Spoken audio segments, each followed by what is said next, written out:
Good morning, North America. Good afternoon, Europe, and good evening to everyone watching and joining us from India. This is US Election Watch. I'm Allister D'Souza in Washington, D.C. The headlines. Trump is safe after a second assassination attempt. US President Biden says the Secret Service needs more help.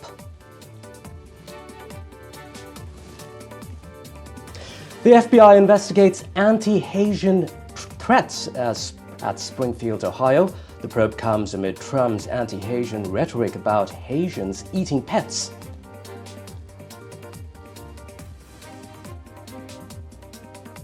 GOP Governor Mike DeWine defends Haitian immigrants. Ohio Governor DeWine says they came to Springfield to work.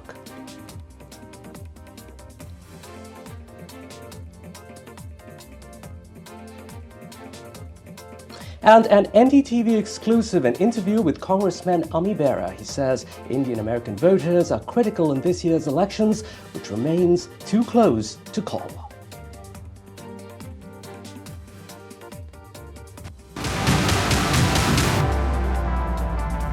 Our top story, a second potential assassination on Donald Trump's life. Later today, former President Trump is expected to meet with the acting director of the Secret Service after another shooting incident. Trump had been golfing on Sunday when shots were heard. The gunman was about 120 and 150 meters away from Trump. A Secret Service agent spotted an AK-47 style weapon poking out of the bushes in the golf course, about a hole ahead of where Trump was playing. An agent fired and the gunman dropped the rifle and fled in an SUV, leaving the weapon behind. He was apprehended in a nearby county. NDTV's Vishal Vivek has more. An AK-47 style rifle, a backpack and a GoPro camera. The things left behind by the suspect in the second attempt on Donald Trump's life in the last 2 months. The suspect, identified as 58-year-old Ryan Ruth, was arrested as he tried to flee when a US Secret Service agent spotted him. The Trump campaign said that the 78-year-old was safe, and the Republican presidential nominee lauded the US Secret Service for protecting his life, as a sniper got within 100 yards of him while he played golf at his Florida club. Just about 2 months ago, Thomas Matthew Crooks had fired at Trump with an AR-15 style rifle from the roof of a nearby building, sending shockwaves across the globe. The latest incident has raised questions on the US Secret Service again, as a gunman was spotted within shooting distance of Trump one more time. Authorities say that Trump does not have the same level of security as the sitting president, and the Secret Service already provides adequate protection. But the Secret Service did exactly what they should have done. They provided exactly what the protection should have been, and their agent did a fantastic job. US President Joe Biden has condemned the incident and said there is no place for political violence in the country. There are many questions that will need to be answered in the coming days as the FBI investigates the case. With Vishal Vivek, Bureau Report, NDTV. All right, we're getting a better picture this morning on the suspect behind the Trump shooting. The suspect, Ryan Routh, has been identified as someone who has been quite vocal about his support for Ukraine and extremely critical of former President Donald Trump. Now, Routh reportedly supported Trump in 2016, but then changed his mind. NDTV's Parmeshwar Bawa has those details. This 58-year-old former construction worker has reportedly been identified as the man arrested for allegedly pointing an AK-47 at former US President Donald Trump while he was golfing. In the bushes where this guy was is an AK-47 style rifle with a scope, 2 backpacks which were hung on the fence that had ceramic tile in them, and a GoPro, which he was going to take pictures of. So those are being processed right now. The Secret Service agent that was on the course did a fantastic job. What they do is they have an agent that jumps one hole ahead of time to where the president was at. And he was able to spot this rifle barrel sticking out of the fence and immediately engage that individual, at which time the individual took off. But his history with violence is not new. In 2002, he was arrested for barricading himself inside a building with an automatic weapon. The charges were severe, but the case's resolution remains murky. The New York Times reports that on Signal, Ryan Ruth declared in his profile bio, civilians must change this war and prevent future wars. His WhatsApp bio further stated, each one of us must do our part daily in the smallest steps to support human rights, freedom and democracy. We must aid the Chinese. In 2020, meanwhile, Ryan posted on X about his admiration for Tulsi Gabbard, who was a Democratic presidential candidate at the time, praising her ability to work tirelessly on peace deals in Syria, Afghanistan, and other conflict areas. Also in a May 2020 post, he invited North Korean leader Kim Jong-un to Hawaii for a vacation and offered to be the ambassador to help settle conflicts between their countries. Ryan's commitment, though, extended beyond online rhetoric. In a 2023 interview with the New York Times, he revealed that he traveled to Ukraine to back the war effort and recruit Afghan soldiers. Republicans and Democrats alike responded to the incident by roundly condemning political violence. Experts argue that given the national epidemic of gun violence in the United States, these kind of attacks are perhaps another inevitable new normal, but for now, it is still shocking. Parmeshwar Bava for NDTV World. Reacting to the incident, billionaire Elon Musk took to his social media platform X. He questioned, why is no one trying to assassinate President Joe Biden and Democratic presidential candidate Kamala Harris? He later deleted the post. Meanwhile, Biden and Harris were briefed on the shooting and each issued a statement condemning political violence. Now, Kamala Harris said she was deeply disturbed by the day's events and, quote, said, we all must do our part to ensure that this incident does not lead to any more violence, unquote. Now, let's take a closer look at the apparent second assassination attempt on Donald Trump. We're joined by Tiffany Watkins Ahan, and Tiffany, who has worked in the White House during the first term of President George W. Bush, along with being a part of the Bush-Cheney re-election campaign. Also with us this morning, Richard Painter, professor at the University of Minnesota Law School and former White House chief ethics lawyer. Tiffany, let me come to you first. Second time in a little over 2 months. Second attempt on Donald Trump's life. What concerns you most about this repeat scenario? Well, what concerns me most is that, the level of violence around this election and around President Trump, former President Trump's life is a bit unsettling. And also, what also concerns me is, how much the Secret Service is actually prepared to handle these types of scenarios and attempts. Look, they seem to be doing a great job, as good a job as they can to make sure that the former president is protected.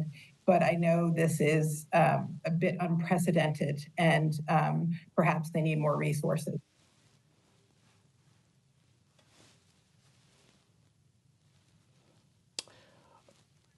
All right, Tiffany, now, Richard, it's really disturbing we're seeing this again.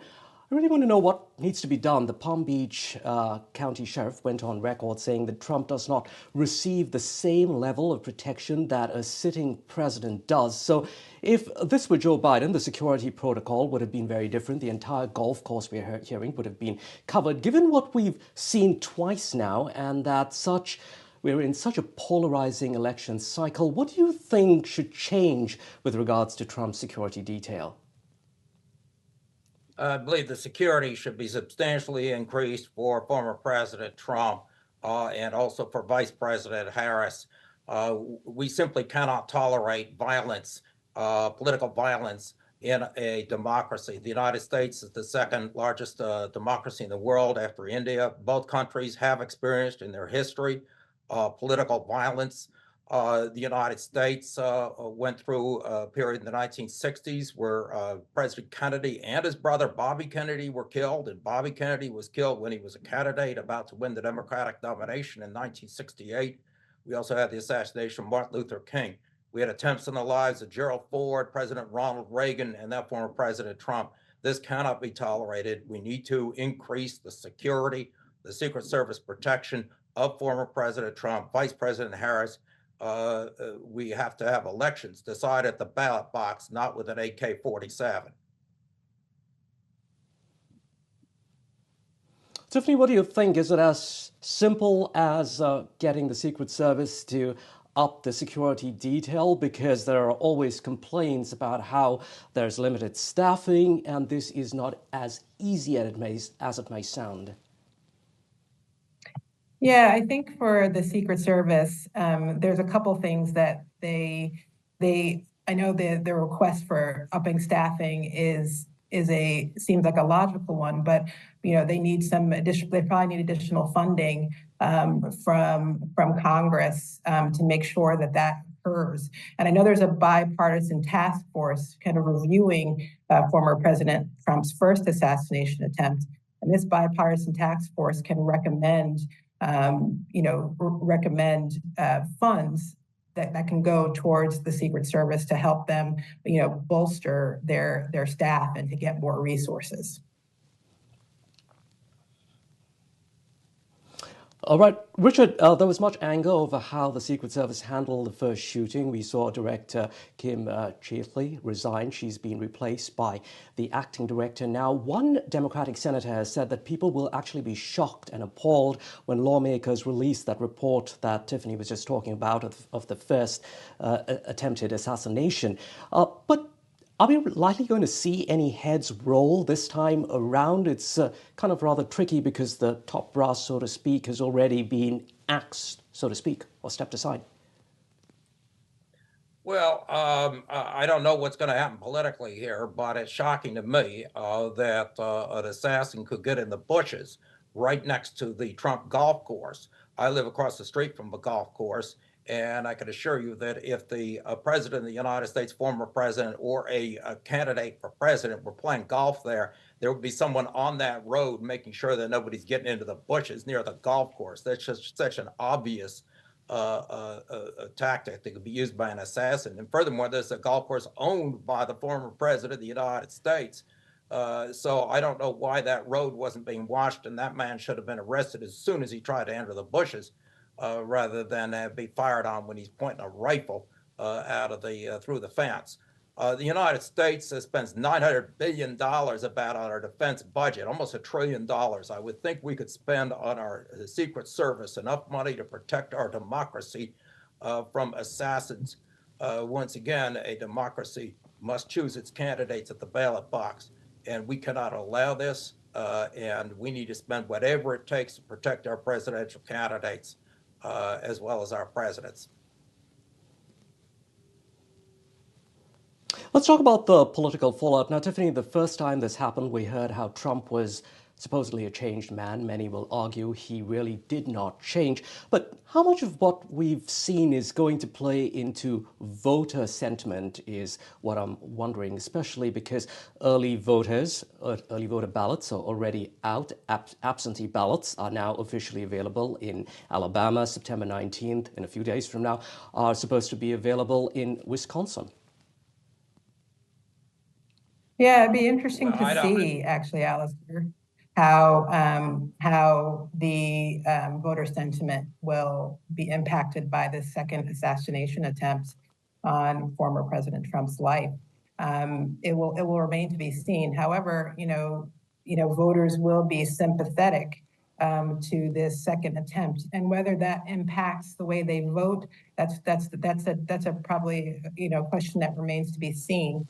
But in general, when these types of attempts happen, voters tend to sympathize with the person that was actually attacked, or attempted to be attacked. So I think there could be a bit of a sway towards President Trump, but again, it remains to be seen if that is the case. Richard, Republicans are already blaming Democrats for the apparent second assassination attempt. For instance, they're saying Trump, they're pointing to Republicans, Democrats saying that Trump will be the next dictator. They're saying that this kind of rhetoric really has to stop. Now, they're saying that it's not surprising that we have this kind of shooting on Trump. So how do you think the Democrats have to play their cards? Because they really have to tiptoe carefully on this one. Well, in democracies, you do have vigorous political debate and rhetoric that is sometimes very aggressive. And Donald Trump himself has talked about putting Democrats in prison if he's elected president of the United States. And he has made up stories about Haitian people eating dogs and cats in the middle of Ohio. So yes, that's going to draw a strong response. And that has absolutely nothing to do with violence of crazy people who get a gun. Nobody would justify political violence. There's no excuse for it anywhere. And we absolutely need to spend more on the Secret Service. And there, yes, I'd fault the Biden administration for not requesting additional funds for the Secret Service. But the idea that, gee, you can't criticize Donald Trump for his conduct in office and for his words because it might inspire some crazy person, I mean, that just makes absolutely no sense. We need to protect our candidates, protect our democracy. And one of the threats to our democracy is from assassins, and the other is from candidates who say that if they gain political office, they're going to put their enemies in prison, and who engage in other inflammatory rhetoric, and that does need to be. Okay, Tiffany, we have just a few minutes left, actually just about 30 seconds. On the flip side, Tiffany, this is for you. How much of the onus is on the Republicans to tone down their divisive rallying cries? Like we just heard Richard there talking about, immigrants eating dogs and other inflammatory remarks. I do think the Republicans should, choose their words carefully, as they say. Having inflammatory rhetoric serves no good purpose when you're trying to, regain control of Congress and the presidency. I think it's really important and incumbent upon Republicans to talk about the issues that affect the American people every day. And those issues, that rhetoric is not helpful to that message. Thanks, Tiffany. Thanks, Richard. Appreciate your time this morning. In other news now, the FBI is investigating shooting threats sent to Wittenberg University in Springfield, Ohio. This follows baseless conspiracy theories about Haitian immigrants eating pets. We were just talking about that in our discussion there. The unfounded claims that spread on social media have led to security threats and prompted multiple school evacuations in the city after they were amplified by former President Donald Trump and his 2024 running mate, J.D. Vance, despite local officials saying there are no credible reports of migrants eating pets. Let's now turn to an exclusive interview with Democratic Congressman Bera. NDTV spoke to Bera earlier before Sunday's potential assassination on Donald Trump. We asked Bera about the role of Indian Americans in this year's election. Bera also told us about what Indian food he'd like to cook for Kamala Harris. Here's more on that and other things we talked about. Now, in the recent debate, Congressman Bera, with the recent debate with Vice President Harris, Trump said that she is Biden.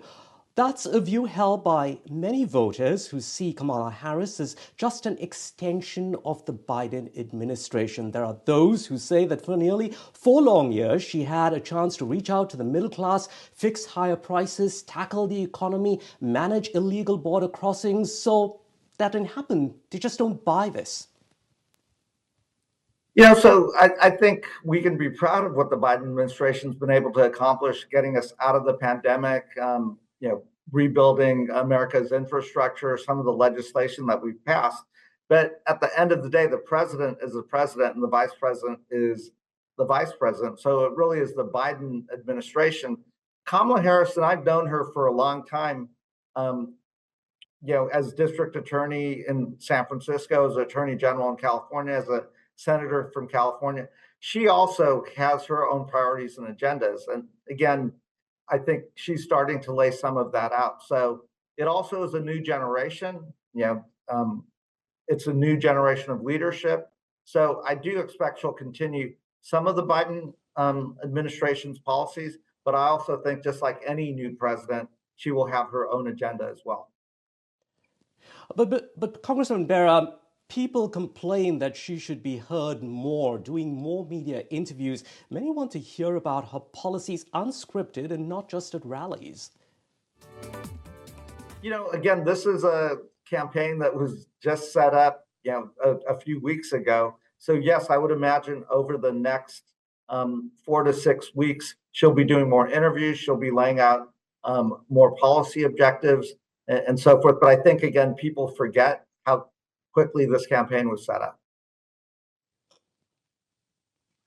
Okay, let's talk about Gaza. It's somewhat unimaginable to think that we are coming up to a year next month, October 7th, since the horrific hostage-taking by Hamas. 40,000 people have died in the Israel-Gaza war since. You have been closely monitoring it as a senior Democrat on the House Foreign Affairs Committee. People still continue to die. How is having Harris in the White House really going to change anything?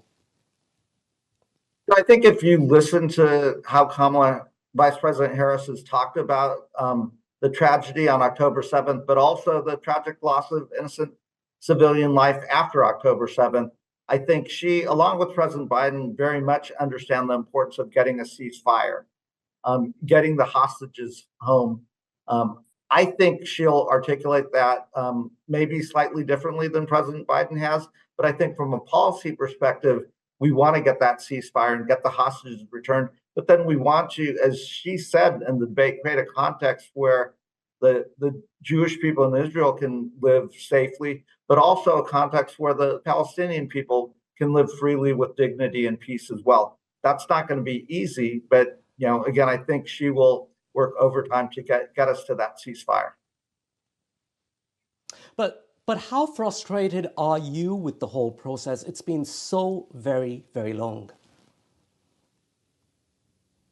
I mean, I'm frustrated as well, and I'd answer that you need both Hamas to come to the table and Prime Minister Netanyahu. And I'm frustrated, frankly, with Prime Minister Netanyahu.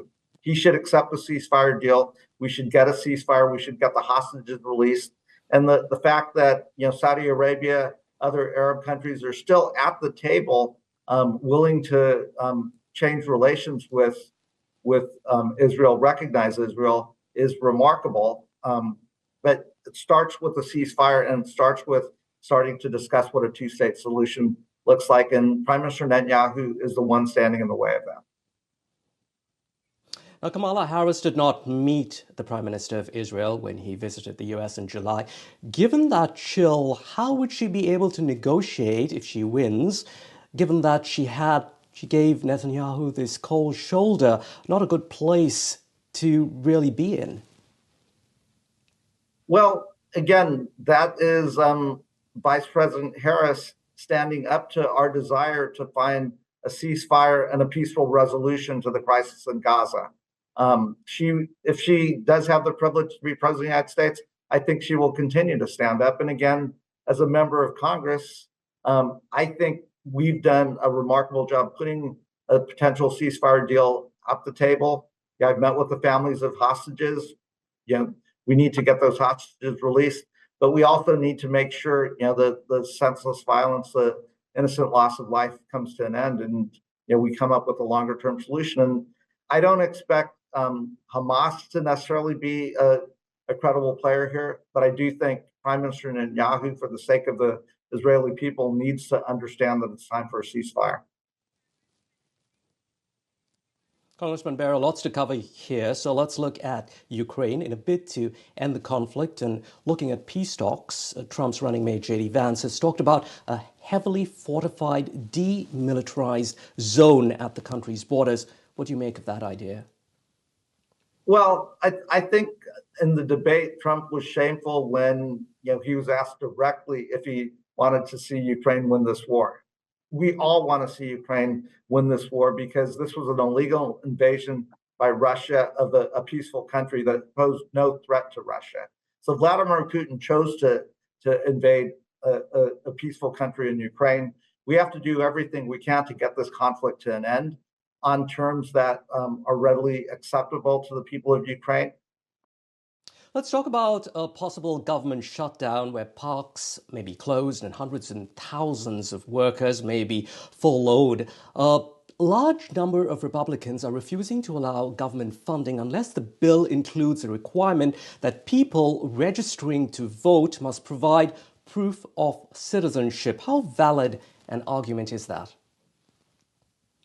That already is the law. It's illegal for undocumented people to cast votes, and there's no evidence that undocumented people are casting votes. You have to be an American citizen to vote. And again, this is just President Trump doing what he always does, is trying to stir up the water, trying to suppress people from voting. Again, there's no evidence in 2020 that there was an illegal vote, and there's no evidence in 2022. And there's no suggestion that that's going to happen in this election. That's just Donald Trump being Donald Trump. But Congressman Bera, what's going to happen with the funding? How will that be resolved? Again, the law is you have to be a citizen to cast that vote. I fully expect the folks that are voting in California, everywhere else, ballots are already going out, are citizens. And I trust our election officials. I trust the folks that run our campaigns. Congressman Bera, given how the election is so close to call, every single vote matters in swing states. Take Georgia, for example. Georgia is where Joe Biden in 2020 won narrowly by a little over 11,700 votes. The Indian American population has doubled in Georgia over the last 15 years or so. So how much of a role are Indian American voters likely to play in tipping the scale for Harris in swing states? I think there's a pride amongst the Indian American diaspora, because I feel it. My parents immigrated from Gujarat in 1958 and 1959, around the same time where Kamala Harris's mother immigrated from India. So our stories are very similar. And, when I see Kamala's story, I see my story. And I think a lot of the diaspora sees that as well. So there's a pride. I think it will drive turnout. And in places like Georgia, where you have a significant Indian American population, Nevada, where you now have a pretty significant Indian American population, Arizona, elsewhere, the Indian American vote could make the difference. And again, I think people will show up, they'll turn out, especially the younger generation. You're seeing, I think about my own daughter who's thinking about leaving her job to go work on Kamala Harris's campaign. She sees herself in Vice President Harris. So I think there's an excitement, but this is going to be a very close presidential election, and every vote does matter.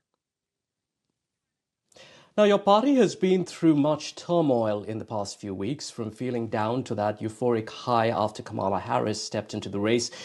If we could rewind a bit, in July this year, just about 10 days before Biden stepped aside, you said, quote, "I think the Biden campaign is in bad shape and would be better served by having a new candidate." What exactly was making you nervous at the time for you to have said that? I think what I was articulating and what I said on television was, President Biden's been a remarkable president. I'm very proud of everything that he's accomplished, but looking objectively at the data, there are no second place trophies when it comes to elections. There's only a first place trophy. And objectively looking at that data at that moment in time, it did not appear that Joe Biden had a chance to win that election. So the suggestion was we should put our best candidate forward. What was it like for you watching the former president struggle? Tough, I imagine. Very, very tough, because I'm a big admirer of President Biden. I think he's been an extremely successful president. But I also think he showed his true character. Excuse me. He showed his true character in making a very difficult decision by saying, for sake of country, for sake of party, for sake of making sure Donald Trump is not our president, I'm going to step aside. And then endorsing Vice President Harris, who I think is very ready to be president of the United States. And I think you saw that in the debate this week. You've known Vice President Harris for a very long time. She's from California, so are you. Harris has listed idlis with a really good sambar as one of her favorite dishes, given our Indian viewers. More on that Indian side of Harris, if you could tell us a little bit more about something really specific in terms of maybe, I don't know, a Bollywood movie, a song, or a place in India. I'm sure she won't mind. So some kind of fun fact that perhaps we haven't heard before. Yeah, in terms of a fun fact, when I look at the picture of Kamala Harris as a young child with her sister and her mother, and I'll see if I can, find the picture of me when I was a young child with my mother and my two brothers, I'd see myself in that story. And, it's just exciting. I've not shared Indian food with the vice president. Excuse me. But, I just think it's exciting as an Indian American.